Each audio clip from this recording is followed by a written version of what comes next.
Hello everyone and welcome to this second Minsar Facecam video.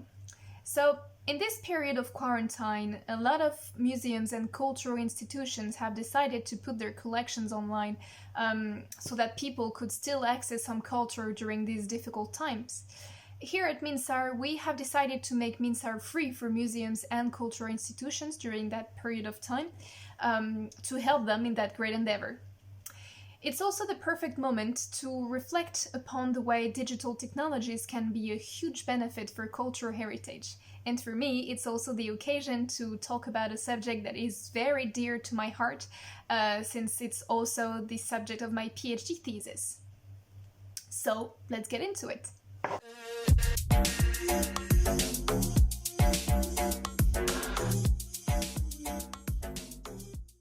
Okay, so right now, the most obvious interest of augmented and virtual reality is the fact that they provide access to inaccessible cultural heritage.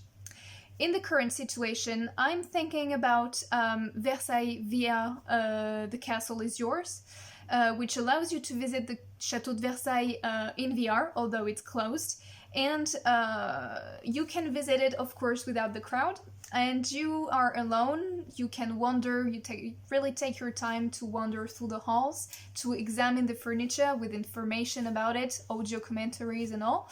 And you can even, lay down on the floor and admire the ceilings for as much time as you want. I've tested it, it's really awesome, and it's also free on Steam, so don't hesitate checking it out.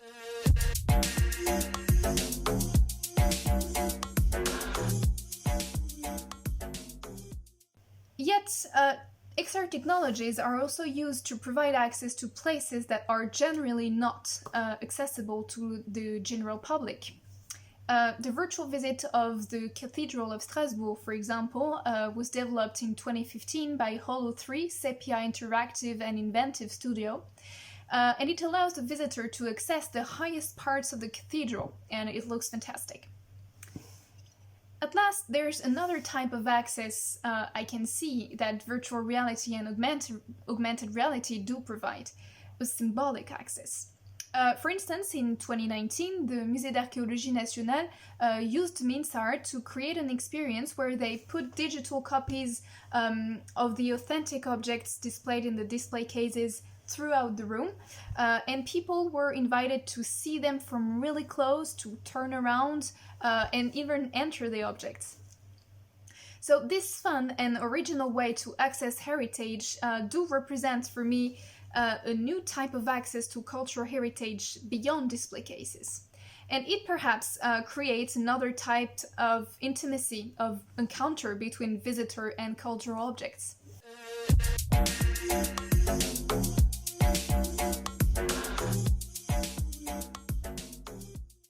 So the second advantage of XR technologies is kind of obvious too. It's restoring the context. But that can mean several things. Actually, when you talk about context in history of art or archaeology, you must be very precise of what you're talking about. It can be the context of archaeological discovery of the object. It can be the context of use of the object in a certain period of time. Or it can even be the context of creation of the object, which of course can be a little bit tricky to reconstitute, but that's not impossible. Restoring the context can also mean displaying additional information on an object in real time. In augmented reality, I can show you what the Centre des Monuments Nationaux did with Minsar in 2017 at the Château de Pierrefonds. They created an experience in the Salle des Preuses, which is one of the most beautiful rooms of the castle, and they disseminated digital contents through the room, like cartels, audio commentaries, and images of Napoleon III's ancient collection of armors, which used to be exhibited there. And the goal of this experience was really to provide visitors with key elements to understand the role of the room. In virtual reality, I can show you the example of Mona Lisa Beyond Glass, which was created by Emissive Studio very recently because it was in the framework of the Leonardo da Vinci exhibition at the Louvre. It's really a beautiful experience where you get to meet Lisa Gherardini in person as a human being and not only as a model. And in addition to that, you really get precise information, notably about the creation of the painting and the famous sfumato technique. What I particularly like in this experience is the last part, which invites the visitor to fly over a reinterpretation of the background that you can see in the painting. There again, I think it's very interesting because knowledge and science here give way to imagination and artistic reinterpretation in the end of the experience, which gives another way to apprehend the painting.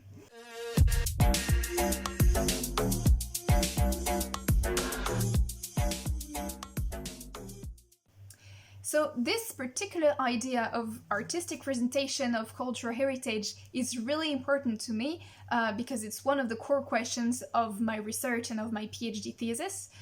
But it's also because certain XR experiences are indeed trying to propose to live cultural heritage rather than simply know it.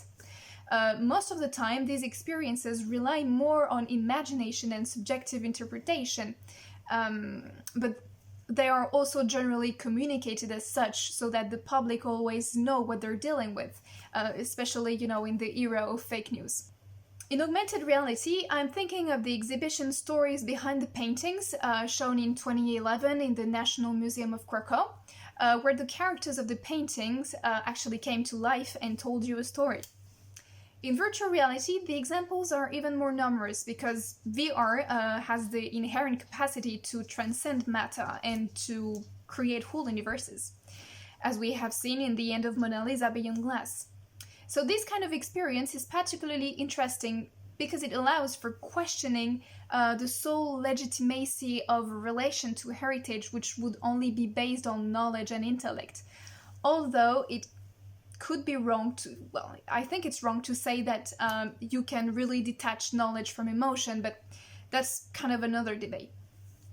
Most cultural institutions tend to be quite wary of more subjective and playful interpretation, for example, because it seems not serious.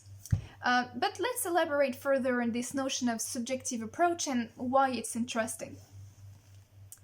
So I would like to talk to you about an experience that I truly love, which is The Unfinished by Inner Space Studio of 2018. It's an experience where you are a curator on the eve of a very important exhibition about Auguste Rodin and Camille Claudel. And the entire experience is based on the true love story of these two sculptors. But the whole tone of the experience is oniric, poetic, and lyrical. So part of the story, of course, is totally reinterpreted, but it still conveys the feeling of a love story that was passionate, but somewhat violent, because full of psychological turmoil and hurt. In this regard, the story told might not be entirely historically accurate, but there might be another kind of truth, more related to feelings and impact than actual fact. Virtual reality is an excellent tool for this kind of engagement with cultural heritage because it has a huge emotional potential, as I was saying in the former facecam video.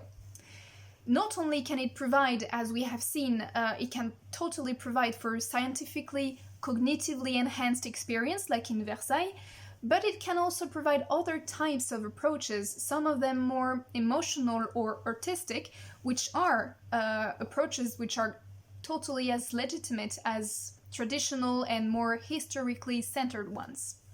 The most important thing to keep in mind in all kind of experiences is that the public must always know what they're dealing with, as I was saying before.